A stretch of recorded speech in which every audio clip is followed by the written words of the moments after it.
Morning. आज की video हर एक उस इंसान के लिए है जिसके पास पैसे तो नहीं है पर वो बहुत सारा पैसा कमाना चाहता है। तो आज इस वीडियो में आप कुछ ऐसा ही सीखने वाले हो जिसको सुनकर आपको वेस्टेज के बिजनेस पर पूरा भरोसा होने वाला है कि वेस्टेज क्यों करना चाहिए। क्योंकि सबसे बड़ी जो समस्या लोगों की होती है वो यही होती है कि लोगों को विश्वास नहीं होता। तो चलो शुरू करते हैं। अगर आप हमारे चैनल पर नए हो तो इस चैनल को जरूर सब्सक्राइब कर लें क्योंकि हम वेस्टेज से रिलेटेड वीडियो रेगुलर अपलोड करते हैं। तो ज्यादा ऐसे एग्जाम्पल हैं जिन्होंने वेस्टेज शुरू किया और आज इस दुनिया में नहीं है, लेकिन आज भी उनके परिवार को पैसा जा रहा है। शायद आप में से बहुत कम लोगों ने इनका नाम सुना हो। इनका नाम है मिसेस स्नेहलता मिश्रा मैडम। इनको आपने बहुत कम लोगों ने देखा होगा, शायद कुछ लोगों ने देखा भी हो। अगर आप इनको देखना चाहते हैं तो लीडिंग लेडी बुक में इनकी फोटो लगी। ये काम कभी इन्होंने नहीं किया। ये काम बिल्कुल इनके लिए वैसा ही था जैसे लोग आपको कहते हैं। कई लोग आपको समझाते होंगे और कई लोग आपको कहते होंगे ये तो चेन बनाने वाला काम है, ये करोगे बर्बाद हो जाओगे, बेकार का काम है, पागलों का काम है। कई प्रकार से लोग आपको कई प्रकार की बातें आपके दिमाग में डालते हैं। और ठीक यही बातें ये कहा करती थी अपने हस्बैंड को जिन्होंने ये काम शुरू किया। इनका नाम था प्रकाश शंकर मिश्रा जी। आज ये हमारे बीच इस दुनिया में नहीं है। इन्होंने एक काम शुरू किया अपने रिटायरमेंट के बाद। ये गवर्नमेंट एम्प्लॉय थे, रिटायर हुए। रिटायर होने के बाद इन्होंने एक काम करना शुरू किया। इनके दो बेटे हैं, दोनों पेशे से सॉफ्टवेयर इंजीनियर हैं। एक अमेरिका में सेटल्ड है, एक पुणे में सेटल्ड है। बोथ आर वेल ऑफ, दोनों वेल ऑफ हैं, वेल सेटल्ड हैं। तो मैडम ने कहना शुरू कर दिया ये फालतू का काम करने की जरूरत क्या है। तुम्हारे दोनों बच्चे सेटल हैं, पेंशन आ रही है, जिंदगी इतनी कट गई है, अब जिंदगी आराम से जियो, ये फालतू का काम मत करो, बर्बाद हो जाओ। लेकिन सर मैडम को हमेशा एक ही बात कहा करते थे, ये काम मैं इसलिए नहीं करता कि मुझे अपना खर्चा चलाना है, ये काम मैं इसलिए करता हूँ कि मुझे अपना सपना पूरा करना है। और उनका सपना था लखनऊ में अपना खुद का एक बंगला बनवाना। काम करते रहे। तो एक टाइम ऐसा आया कि इनका चेक 50 से 55 हजार रुपए के बीच में हो गया। लेकिन मैडम इनको कहती रही ये फालतू का काम है, ये काम करोगे तो बर्बाद हो जाओगे। तो लोग आपको भी कहते हैं ये काम करोगे तो बर्बाद हो जाओगे। लोग आपको भी यही कहते होंगे ये काम करोगे तो बर्बाद हो जाओगे। लेकिन जरा आप मुझे ये बात बताइए, लोग आपको कहते हैं ये काम करोगे तो बर्बाद हो जाओगे, बर्बाद होने के लिए कोई शर्त होती है? कोई शर्त होती है? कोई शर्त होती है बर्बाद होने के लिए? आप कहेंगे नहीं, कुछ कहेंगे हाँ, लेकिन बर्बाद होने के लिए शर्त होती है। सबसे पहली शर्त होती है, बर्बाद कौन होगा? जो पहले से आबाद होगा। आबाद हम हैं नहीं, बर्बाद हम प्रॉपर हो रहे हैं। कभी आपने किसी न्यूज हेडलाइन में या कभी किसी टीवी चैनल पर ब्रेकिंग न्यूज को देखा, एक बर्बाद आदमी बर्बाद हो गया? कभी सुना आपने?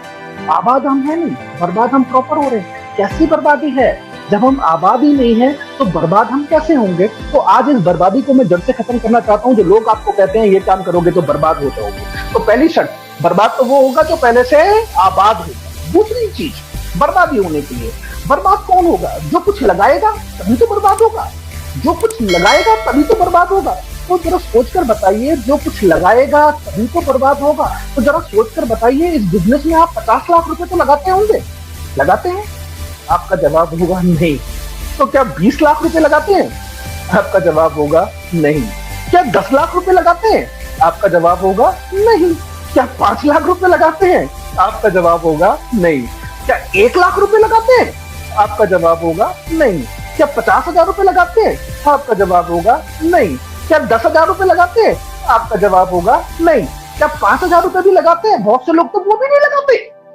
ये इंसान बिना 5,000 रुपए लगाए भी बर्बाद हो रहा है, ये कैसी बर्बादी है? कभी आपने किसी इंसान को सुना एक इंसान ने 5,000 रुपए लगाए बर्बाद हो गया? कभी सुना आपने? कभी अपनी जिंदगी में सुनने को मिला?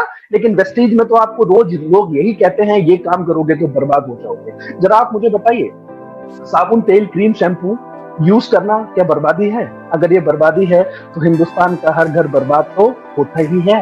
हर घर बर्बाद तो होता ही है। और इस बर्बादी को रोकने की हिम्मत आपके पास नहीं है। इस बर्बादी को रोकने की हिम्मत आपके पास नहीं है। वो बात अलग है कि कभी आपने किसी इंसान को कहते हुए सुना हो एक इंसान चाय पीते पीते बर्बाद हो गया। कभी आपने सुना? कभी ऐसा आपको सुनने को मिला कि कोई इंसान साबुन से नहाते नहाते बर्बाद हो गया? अगर ये बर्बादी नहीं है तो हमारा तो काम सिर्फ इतना सा है। तो जरा मुझे सोच कर बताइए दोस्तों, कौन सा काम है जो बर्बादी का है और लोग आपको कहते हैं कि ये काम करोगे तो बर्बाद हो जाओगे? तो आज के बाद अगर कोई इंसान आपको कहे कि ये काम करोगे तो बर्बाद हो जाओगे, तो जवाब ऐसा देना कि दोबारा उसकी पूछने की हिम्मत होनी नहीं चाहिए। तो सर का चेक हो गया 50 से 55 हजार रुपए का। कहते हैं कि आने और जाने पर किसी का जोर नहीं चलता, दुर्घटनावश सर का देहांत हुआ। तो दोनों बेटे मैडम के पास आए और मैडम से कहा कि अब पापा नहीं रहे, अब आप अमेरिका चलना चाहती हैं या पुणे चलना चाहती हैं। तो मैडम ने कहा कि अभी मैंने कुछ डिसाइड नहीं किया कि मैं कहाँ जाना चाहती हूँ, मुझे थोड़ा समय दो, थोड़े समय बाद मैं डिसाइड करके आपको बता दूंगी कि मैं किसके साथ जाना चाहती हूँ। इसी बात को 3 महीने हुए और 3 महीने तक इन्होंने नोटिस किया कि जो पैसा इनके हस्बैंड के टाइम पर इनके अकाउंट में आ रहा था, वही पैसा इनके हस्बैंड के जाने के बाद भी इनके अकाउंट में आ रहा था। अगर आज किसी को फालतू में पैसा आता है तो टेंशन होती है, तो इनको भी टेंशन हो गई और वो टेंशन लेकर आई इनको हेड ऑफिस, और ये मिली हमारे रिस्पेक्टेड बाली सर से। और इन्होंने बाली सर को कहा कि शायद सर आपको नहीं पता है, मेरे हस्बैंड के देहांत को 3 महीने हो चुके हैं और आपने 3 महीने में 55,000 रुपए के हिसाब से 1,65,000 रुपए मेरे अकाउंट में डाला है।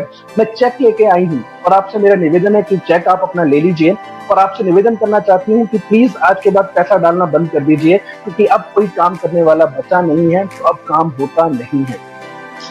तो बाली सर ने इनसे कहा कि मैडम ये पैसा आपको इसलिए नहीं आ रहा कि आपके हस्बैंड इस दुनिया में नहीं रहे हैं, ये पैसा आपको इसलिए आ रहा है कि आपके हस्बैंड जो आपके लिए विरासत छोड़कर गए हैं, वो विरासत आपके लिए कल भी काम कर रही थी और वो विरासत आपके लिए आज भी काम कर रही है। उस दिन इन्होंने अपनी जिंदगी का सबसे बड़ा फैसला लिया, ना अमेरिका जाऊंगी ना पुणे जाऊंगी। उठाया अपने हस्बैंड का फोन, कुछ डाउनलाइन के नंबर देखे, कुछ अपलाइन के नंबर देखे और काम करना शुरू किया। जो कारवां चला था 50 से 55,000 रुपए के बीच में, आज वही मैडम ऑन एन एवरेज कमाती है 4 से 5 लाख रुपए का चेक ऑन एन एवरेज कमाती है। तो आज ये 3 सवाल अपने आप से आपको पूछने हैं। अगर आपका जवाब है नहीं, तो आपको वेस्टीज करना चाहिए, आपको वेस्टीज करना चाहिए, क्योंकि जब तक आप अपनी जिंदगी में विकास योजना नहीं बनाएंगे, कभी आप सोचेंगे नहीं कि आने वाले 3 साल में आपको क्या चाहिए, आने वाले 5 साल में आपको क्या चाहिए, आने वाले 10 साल में आपके पास क्या होना चाहिए, कि जब आप रिटायर होंगे, जो आज मेरे में और आप में क्षमता है काम करने की, ये पूरी जिंदगी नहीं रहने वाली। एक टाइम तो ऐसा भी आएगा कि हम भी रिटायर हो जाएंगे। वो रिटायरमेंट आपका कैसा होना चाहिए, वो रिटायरमेंट में क्या चीजें आपके पास होनी चाहिए, ये आपको सोचने की जरूरत आज है, क्योंकि जो आपने अब तक किया उसका रिजल्ट आज आपको मिल रहा है, जो अब आप करेंगे उसका रिजल्ट आपको आगे मिलेगा फ्रेंड्स। तो दोस्तों, वेस्टीज का जो बिजनेस मॉडल है वो बहुत ही शानदार और जबरदस्त है, जो आपके परिवार के लिए एक नई उम्मीद है और यूं कहें कि आपके परिवार को एक सिक्योरिटी देता है। जब एक समय के बाद आप इस दुनिया में नहीं रहेंगे, उसके बावजूद भी आपकी टीम के माध्यम से आपके घर में एक अच्छा खासा पैसा आता रहेगा, क्योंकि उस समय आपकी टीम काम कर रही होगी। और आज के समय में लोगों की सबसे बड़ी प्रॉब्लम ये है कि वो एक्टिव इनकम पे काम करते हैं। तो उम्मीद है आपको ये वीडियो समझ में आई होगी। इस वीडियो को आप अपने लोगों तक जरूर पहुंचाएं, ताकि लोगों को समझ में आए कि वेस्टीज क्यों करना है। Thank you. अगर आप हमारे चैनल पर नए हो तो इस चैनल को जरूर सब्सक्राइब कर लें, क्योंकि हम वेस्टीज से रिलेटेड वीडियो रेगुलर अपलोड करते हैं।